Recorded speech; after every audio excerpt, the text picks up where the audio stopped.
This is the result of wanting to go to an Ethiopian bar and hookah lounge called the Black Rose Lounge, okay?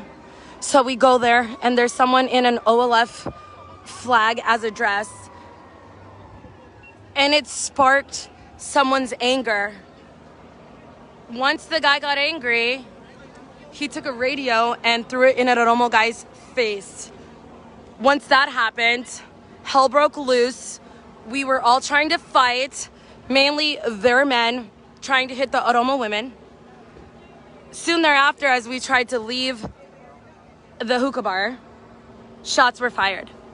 Okay, there are Oromos shot in fucking DC.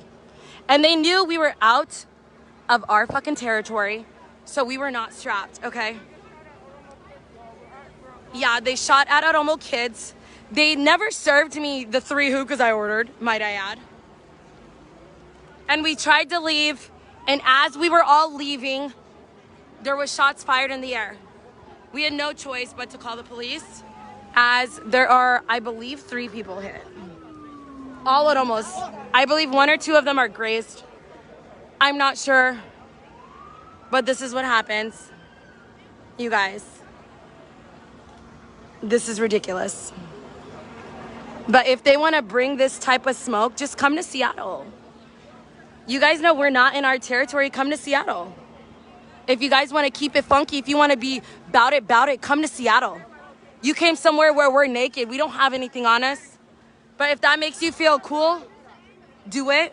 But come to Seattle, like I said. Come to Seattle, bitch.